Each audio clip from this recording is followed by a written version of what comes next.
Please आप सभी को मेरा नमस्कार। मैं योगाचार्य सजल शर्मा। आज हम बात करेंगे डायबिटीज़ के बारे में। आजकल डायबिटीज़ के लोग बहुत बीमार हैं। भारत में सबसे ज़्यादा डायबिटीज़ के बीमार हैं और भारत में 8 करोड़ से भी ज़्यादा लोग डायबिटीज़ से ग्रसित हैं। और इस दुनिया में आपको बता दूं, इस दुनिया में भारत का दूसरा नंबर है, दूसरे स्थान पर है भारत और पहले स्थान पर है चाइना। चाइना में 12 करोड़ से भी ज़्यादा लोग इस रोग से ग्रसित हैं। और आजकल ये रोग इतना क्यों बढ़ रहा है, मैं इसके बारे में भी बता देता हूँ आपको। पहले क्या था कि हमारे देश के लोग काम बहुत करते थे। पहले ये रोग यहाँ पे नहीं था और ये रोग था डेवलप कंट्रियों में, जिनमें हाई टेक्नोलॉजी थी, डेवलप कंट्री थी जो, तो उनमें ये रोग था क्योंकि वहाँ पे ऑफिस वर्क होते थे। आजकल भारत में ये वहाँ से ही आया है। भारत में इसलिए बढ़ रहा है, अब भारत भी डेवलप होता जा रहा है, ऑफिस वर्क हो रहे हैं। और आपको बताऊं, सिंपल सी बात ये देखिए कि जहाँ पे 4 लोग पहले काम करते थे वहाँ पे मशीन आ चुकी है, मशीन काम करती है। जो लोग ऑफिस वर्क करते हैं उनको एक जगह सिटिंग जॉब करनी होती है, सुबह से शाम तक बैठे रहते हैं, एक्सरसाइज करते नहीं है। पहले लोग एक्सरसाइज करते थे, वो इसीलिए उनमें कोई बीमारियां नहीं थी। और भारत में भी अभी 10 या 15 साल से ही ये बीमारियां सुनने को मिल रही हैं। आज हम इनको 3 भागों में विभाजित करेंगे। फर्स्ट भाग, डायबिटीज़ क्या है, डायबिटीज़ के लक्षण। दूसरा, डायबिटीज़ के लिए कौन सा योग करें। नंबर 3, डायबिटीज़ के घरेलू उपाय। आप इसके घरेलू उपाय भी कर सकते हैं, ठीक है। नंबर 1, डायबिटीज़ कैसे बनता है, कैसे होता है। मैं आपको बता दूं, डायबिटीज़ का एक हार्मोन है इंसुलिन। इंसुलिन हार्मोन है वो, और इसका ऑर्गन है पैनक्रियाज।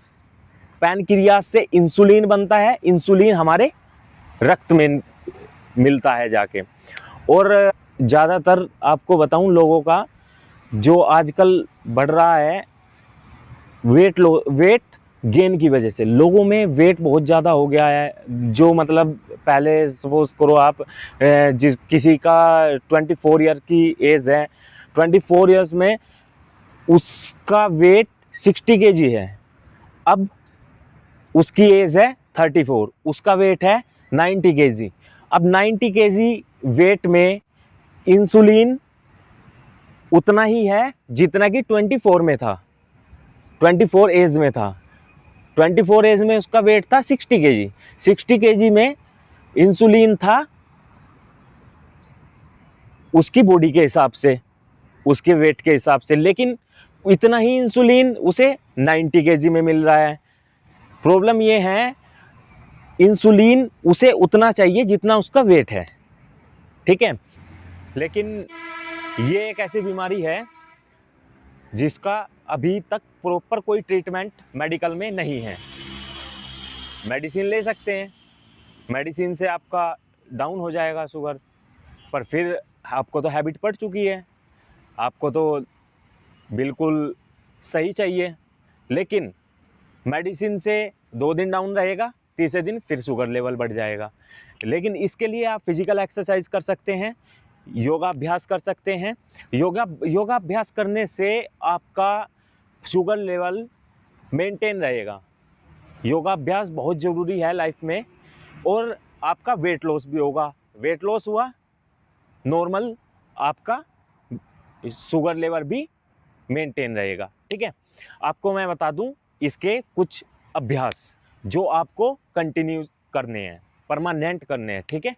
प्रतिदिन करने हैं आपको समय निकालना है योगा के लिए।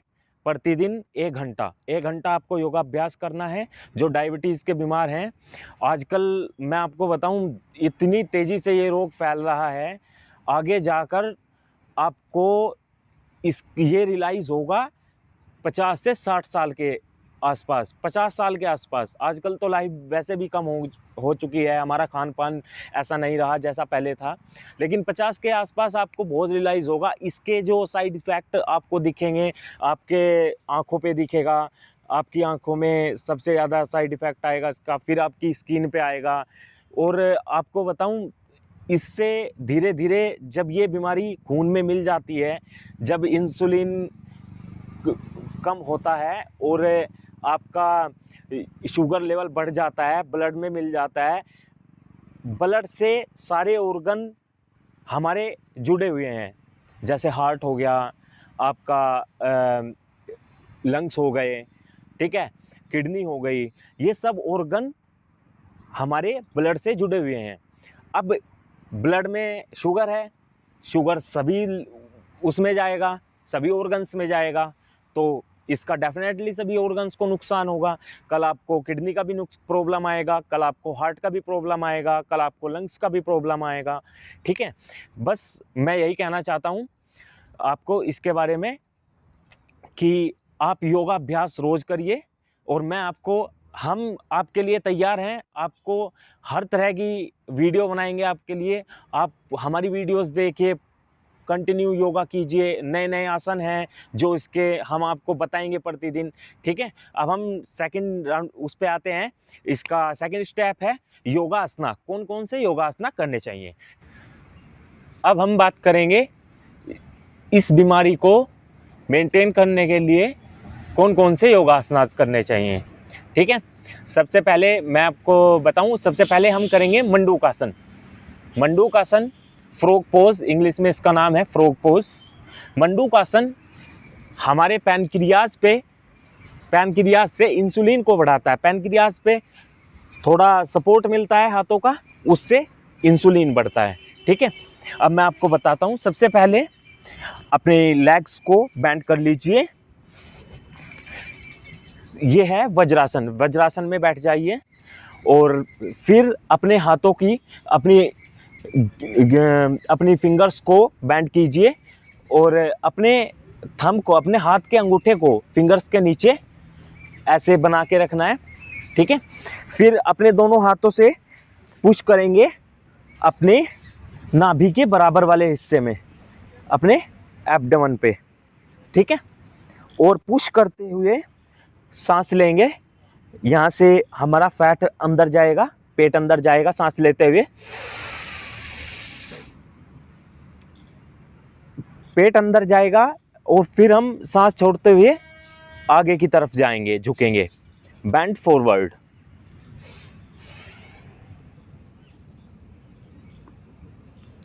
इस अभ्यास में कम से कम 1 से 2 मिनट रहें, 1 से 2 मिनट इस अभ्यास को करें।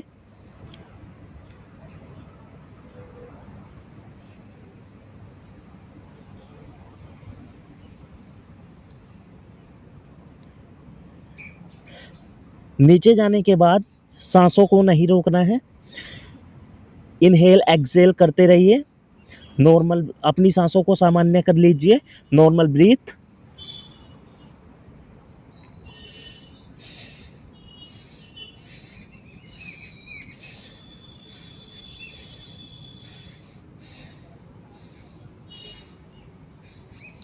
फिर इसके बाद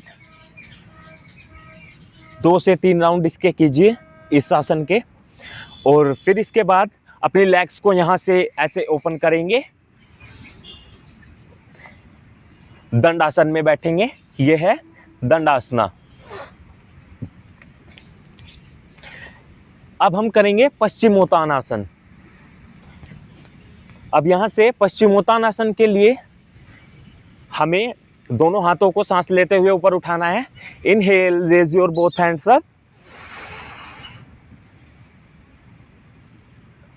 और सांस छोड़ते हुए दोनों हाथों को अपने पैरों पे लगाना है, ठीक है, पैरों पे टच करना है, या अपने टोज पकड़ सकते हो आप, ग्रिप बना के फिंगर की अपनी उंगली की ग्रिप बना करके टोज को पकड़ सकते हैं।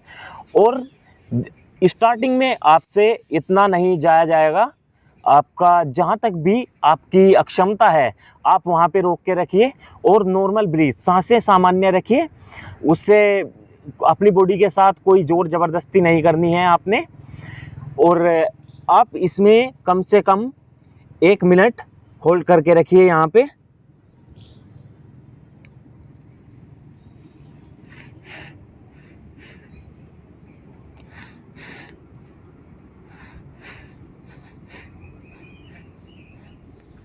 फिर धीरे से सांस लीजिए, सांस लेते हुए दोनों हाथ ऊपर करेंगे, फिर एक्सेल डाउन, सांस छोड़ते हुए हाथ नीचे।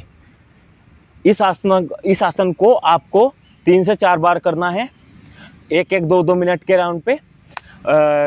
आपको इस आसन में बताऊं, पहले 1 मिनट कीजिए, उसके बाद 10 सेकंड बढ़ाइए, उसके बाद थर्ड राउंड में 20 सेकंड बढ़ाइए, फोर्थ राउंड में 30 सेकंड बढ़ाइए। धीरे धीरे ऐसे ही करना है, ठीक है। अब हम करते हैं अर्ध मत्स्येंद्र आसन। अर्ध मत्स्येंद्र आसन भी इस बीमारी के लिए बहुत अच्छा आसन है। अर्ध मत्स्येंद्र आसन में अब यहाँ से इस पोजीशन से जाना है, अपनी राइट लेग को बेंड करेंगे, ठीक है, और लेफ्ट लेग हमारी एक्टिव रहेगी, बिल्कुल स्ट्रेट, ओके। अब यहाँ से अपनी एल्बो को घुटने से बाहर निकालेंगे, राइट घुटने से, ठीक है। और अपनी जो हमारा ये वाला हिस्सा होता है ट्राइसेप्स वाला, ट्राइसेप्स को अपने घुटने के बाहर टच करेंगे, सपोर्ट से घुटने को अंदर की तरफ करेंगे, और फिर हमारे पाम्स, हमारे हाथ की हथेली मैट पर होगी, और हमारा राइट हैंड बैक होगा, पीछे होगा। राइट हैंड जो हमारा दायां हाथ है वो बिल्कुल सीधा रहेगा इस पोजीशन में, और अपनी इस बॉडी को ट्विस्ट करना है पीछे की ओर, अपोजिट साइड। जो लेग बैंड है उस साइड आपकी बॉडी पीछे की ओर जाएगी। और यहाँ पे इस आसन को, सांसों को सामान्य रखेंगे इस आसन में, और यहाँ पर इस आसन को कम से कम 2 मिनट तक होल्ड कर सकते हैं आप। बहुत इजी आसन है ये, इतना हार्ड नहीं है। इस आसन को 5 से 6 बार करें। इस आसन में भी आप 10 सेकंड, 20 सेकंड, फिर थर्ड राउंड में 30 सेकंड, ऐसे ऐसे बढ़ा सकते हैं। अब यहाँ से रिलीज करेंगे, both hand outside your buttocks.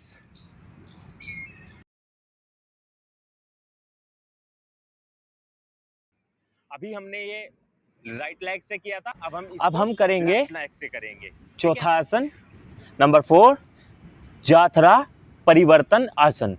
उसके लिए सबसे पहले हम अपने मैट पर लेट जाएंगे, अपने दोनों हाथों को मैट पर चिपकाएंगे, चिपका के रखने हैं बिल्कुल। अपनी फिंगर्स को ओपन करेंगे ताकि हमारा बैलेंस अच्छे से बना रहे। अपनी नी बेंड करके लेग को ऊपर उठाएंगे। अब यहां से अपने हाथों को ओपन करेंगे बिल्कुल। अब ओपन करने के बाद हमारी लेग बैंड होगी राइट साइड, लेफ्ट साइड, और हमारी स्पाइन और चेस्ट ट्विस्ट होगी राइट साइड। हम जिस साइड से अपनी लेग को बैंड करेंगे, अपोजिट साइड, उसकी अपोजिट साइड से हमारा अपर बॉडी पार्ट ट्विस्ट होगा। इस आसन को करेंगे। इस आसन में कम से कम 20 सेकंड स्टार्टिंग में, अगर आप फर्स्ट डे से करोगे, बिगिनर्स हैं, तो आपको स्टार्टिंग में 20 सेकंड होल्ड करना है। फिर उसके बाद धीरे धीरे बढ़ा लीजिएगा अपना टाइम। उसमें आपको ये आसन आपको 3 से 4 बार करना है, और ये दोनों तरफ से होगा। पहले लेफ्ट से किया हमने, फिर राइट से किया। अगर आप पहले राइट से करते हो तो फिर लेफ्ट से करोगे। ये आसन बहुत अच्छा आसन है। और अब यहां से नंबर 5, 5वां आसन है हमारा, हम यहीं से ही करेंगे। पवन मुक्त आसन। पवन मुक्त आसन भी हमारे पैनक्रियाज के लिए बहुत ही अच्छा आसन है। अब यहाँ से अपने फिंगर्स को इंटरलॉक करेंगे अपने घुटने से नीचे। अब यहाँ से अपना अपर बॉडी पार्ट उठाना है सांस लेते हुए। इनहेल। अगर आपके घुटने पे टच नहीं होता तो अपने आज्ञा चक्र पर टच कर सकते हैं।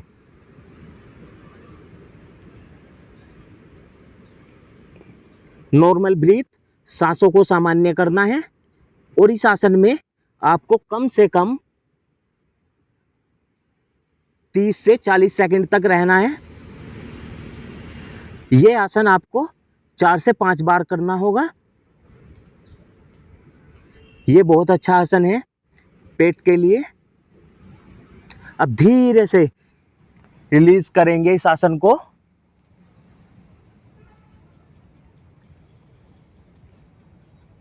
ये हमारे, अब हमें यहां से ऐसे नहीं उठना है।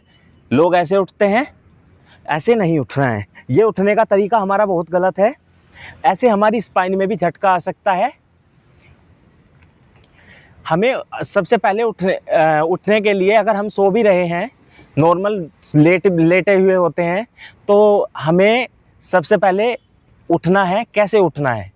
सबसे पहला तरीका है अपने लेफ्ट हैंड को, अगर आप राइट साइड से उठ रहे हो तो लेफ्ट हैंड को राइट साइड रखो, राइट साइड पे रखो और राइट हैंड को धरती पे रखें या जिस चीज पे आप लेटे हुए हैं उसकी सपोर्ट से लेकर धीरे से ऐसे उठेंगे। ये हमारा उठने का तरीका है। ये ही सबसे अच्छा तरीका है, बिकॉज हम अगर झटके से उठते हैं तो उसमें हमारी स्पाइन में भी प्रॉब्लम आ सकती है। ठीक है, अब हम हमारे आसन कंप्लीट हो चुके हैं। अब हमारा थर्ड स्टेप आएगा घरेलू उपाय, कि इसके क्या घरेलू उपाय हैं जो आप घर पे भी कर सकते हो। देखो, आसन आपको जरूरी है करने, लेकिन उसके साथ साथ आप घरेलू उपाय भी कर सकते हैं। अगर आपका ट्रीटमेंट चल रहा है मेडिकल कहीं पे किसी हॉस्पिटल में, तो आप ट्रीटमेंट के साथ साथ आसनास भी करते रहिए। ठीक है, अब हम आपको बताएंगे इस मधुमेह के, शुगर के घरेलू उपाय। शुगर को कंट्रोल करने के लिए आप करेले का जूस भी पी सकते हैं। करेले का जूस थोड़ा कड़वा होता है, बट अगर आप कंटिन्यू पिए, 1-2 दिन आपको प्रॉब्लम आएगी पीने में, बट धीरे धीरे आपको आदत पड़ जाएगी। करेले का जूस आपके लिए बहुत ही फायदेमंद है। 2 महीने में आपका शुगर लेवल बिल्कुल नियंत्रित कर देगा। नंबर 2, आप आंवले का जूस भी पी सकते हैं, और आंवले का जूस के साथ साथ आंवले के बीजों का पाउडर बना सकते हैं, या कोई बना दे, अगर उसके पाउडर का आप पेस्ट करें, उसके लिए भी वो भी बहुत ही अच्छा है, आपके शरीर के लिए लाभदायक है। Number 3, aloe vera. एलोवेरा को तोड़ लें, उसे या चाकू से काट लें, उसके छिलक उतार के उसको रात को पानी में भिगो सकते हैं। पानी में भिगो के सुबह को उसका यूज कर सकते हैं, उसे खा सकते हैं आप। नंबर 4, मेथी के दाने। मेथी भी बहुत ही लाभदायक है। वैसे तो मेथी और रोगों में भी लाभदायक है, लेकिन शुगर के लिए भी बहुत ही अच्छी चीज है मेथी। रात को आप मेथी को पानी में भिगो लें, फिर उसे सुबह को खा सकते हैं नॉर्मल। ठीक है, और इसके लिए जामुन भी है, बट जामुन का सीजन होता है। जामुन तो सीजन में आती है जून जुलाई के आसपास, वो तो आप तभी खा सकते हो। ठीक है, अगर आप इसमें इसकी जगह दालचीनी ले लो, वो और भी ज़्यादा अच्छा है। 1 गिलास पानी में 2 चम्मच दालचीनी लो, सुबह भी और शाम को भी। अगर शाम को आप दूध की जगह, दूध मत पियो, दूध की जगह 1 गिलास पानी में दालचीनी लो, बहुत ही अच्छा है, बहुत ही फायदेमंद है आपके सेहत के लिए। और मैं आपको बताना चाहूँगा, ये आपके फायदे हो गए। अब मैं आपको बताना चाहूँगा देखिए, हमारे देश में बहुत ही लोग आजकल बहुत परेशान हैं इन बीमारियों से। हॉस्पिटलों के चक्कर काट रहे हैं, हॉस्पिटल्स में कोई लाइन में लग रहा है, और मिडिल क्लास फैमिलीज़ हैं, जो लोअर मिडिल क्लास फैमिलीज़ हैं, पैसा भी बहुत लगता है, बट क्या है, एक आलस्य भरा हुआ है हमारे जीवन में। हम और काम तो कर सकते हैं, हम सिर्फ अपने शरीर पे ध्यान नहीं दे सकते ताकि हमारा शरीर स्वस्थ रहे। क्या हम 1 घंटा अपने शरीर के लिए नहीं निकाल सकते प्रतिदिन? हमें निकालना चाहिए, आगे हमें शारीरिक प्रॉब्लम ना हो। मरना तो एक दिन सबको है, मृत्यु अटल है, मृत्यु निश्चित है, लेकिन कम से कम ऐसे तो ना मरो, बीमार होके तो ना मरो, तड़फ के तो ना मरो।